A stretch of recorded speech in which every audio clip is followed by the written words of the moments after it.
Alright guys, so today we're going to be talking about naming branched chain alkanes. So there's really not a good way to sugarcoat this. These are more complicated than naming the straight chain alkanes, because with straight chain you can just memorize what they're called, and it's methane, ethane, propane, butane. With a branched chain alkane, you have to apply some rules and go through a very specific process to make sure you're naming it right. So I would recommend taking notes on this video, copy it down so that you can remember, and print out this chart. This chart is going to be posted on Schoology in the folder for organic chemistry. Okay, so the first thing that we need to do when we're looking at a branched chain alkane, so the way that I know that this is branched is that it doesn't just go in a straight line. It goes like this in a straight line, and it has these groups that branch off of it. So we're going to use those to name this. The first step is to find the longest possible chain. So write that down if you're following along with me. To find the longest possible chain, remember this is just like Settlers of Catan, find the longest possible chain, and then it doesn't matter if I go this way or this way.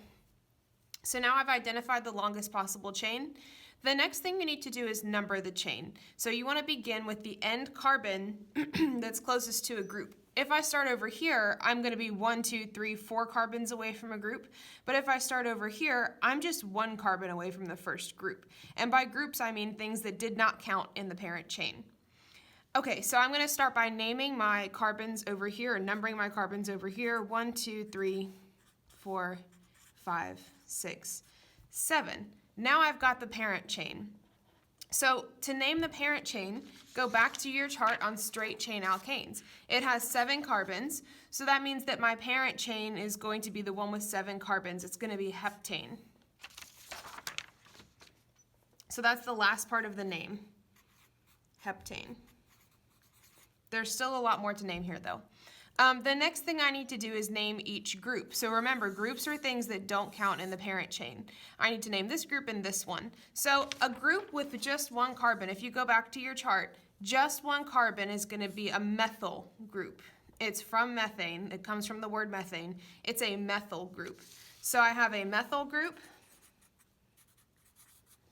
And then for the second one, this has 2 carbons in it because I'm not counting this carbon that's part of the parent chain. This has 2 carbons in it, so that makes it an ethyl group. 2 carbons would be an ethyl group.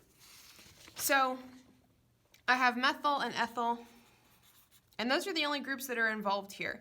So now that I've named both of my groups, I need to organize them alphabetically. E comes before M, so that means that here's how I'm going to name this. Look at what number your ethyl group is attached to. It's going to be 3 ethyl.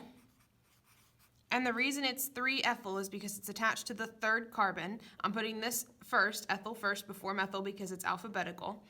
3 ethyl and then another hyphen, 2 methyl,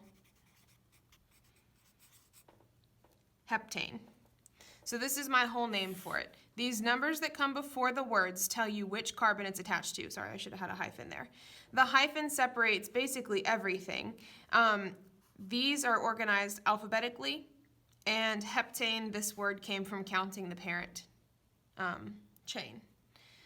All right, so there will be more complicated videos. Sometimes you'll have a group, for example, like if you are on this 3rd carbon, what if you had a group that went like this? That gives you 2 ethyl groups on the same carbon. So in that case, you would name that compound 3-diethyl